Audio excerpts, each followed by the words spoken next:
for this reaction here.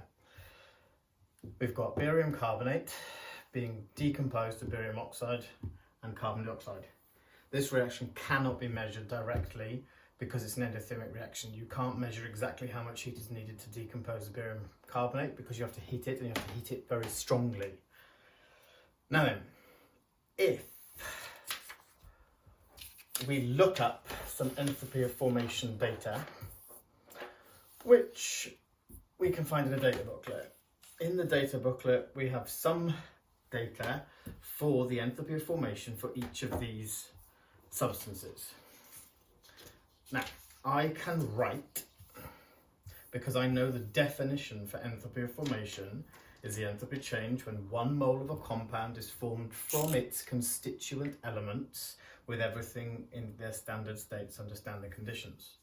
So barium carbonate, the enthalpy of formation for barium carbonate, I can make 1 mole of barium carbonate from its constituent elements in their standard states. Oops, gas. There it is. And according to the data in the data booklet, that enthalpy change, the energy change or the enthalpy change for the formation of barium carbonate is exothermic by the magnitude of 1216.3 kilojoules per mole. I can't remember what's right, kilojoules per mole. Okay, I can do the same thing for my other compounds. Enthalpy of formation for barium oxide is when barium reacts with oxygen to make barium oxide.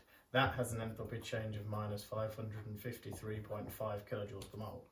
And carbon dioxide, when carbon reacts with oxygen gas to make carbon dioxide gas. That has an enthalpy change of minus 393.5 kilojoules per mole. Now, like I've said before, creating Hess cycles is like playing dominoes. It's kind of hard to understand what I was talking about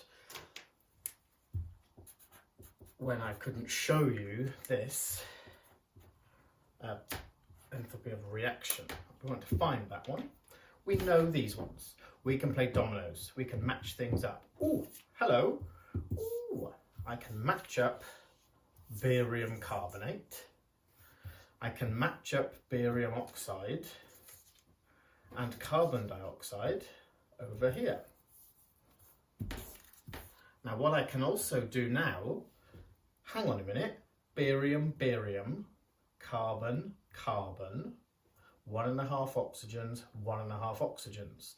So all of that matches up like that. Now you may see I've created a cycle.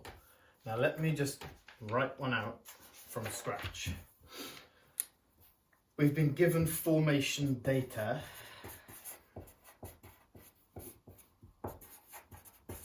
whenever you've got formation data, because you know the definition is the enthalpy change when 1 mole of a compound is formed from its constituent elements in their standard states. We know we have to have the elements to make my reactants. The same elements could make my product, as we've identified here, because in a chemical reaction you can't create or destroy matter. This is a balanced equation to begin with. So you either use barium carbon and 3 oxygen atoms to make barium carbonate, or you could make barium oxide and carbon dioxide. So if I put the constituent elements for the reactants, which therefore by definition will also be the elements required to make the products for the above reaction. I've done 3/2 this time, but there we go. So there I have my elements, because I have enthalpy of formation data. Look at my arrows. The definition of enthalpy of formation is making a compound from its constituent elements. We have the data. Those elements, if they react to form barium carbonate, that energy change from here to here is minus 1,216.3 kilojoules per mole. We also have the data if those elements actually combined in a different way to form barium oxide and carbon dioxide, because it's balanced, these elements would combine to produce both of those.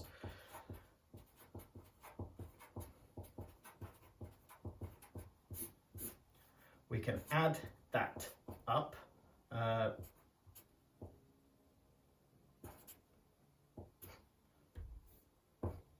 to give us the sum of the enthalpies of formation for my products in my above reaction. Now, according to Hess's law, I can calculate my unknown enthalpy change by going around the cycle and changing any signs for any arrows that I go the wrong way down. So I have to start with my reactant for the reaction I want to find out the enthalpy change for, and I'm going to end with the products for the reaction I want to find the enthalpy change for. I'm going to have to go that way around my cycle, a different route, but the energy change will be equal to the direct route. I'm going to go the wrong way down this arrow. So I'm going to reverse the sign. Minus 1,216 becomes plus. Whichever way you do it, either change the sign or do the mathematical process. I do not mind. In chemistry, as long as you use maths correctly, you can think of it in whichever way makes most sense to you. Wrong way down the arrow, change its sign, or the wrong way down the arrow is minus that enthalpy change.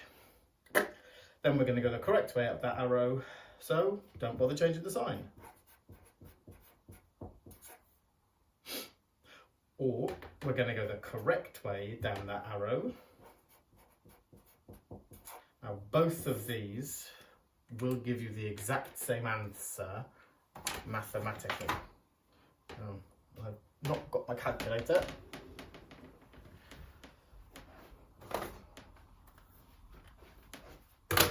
So let's shove it in the calculator. 1216.3 947.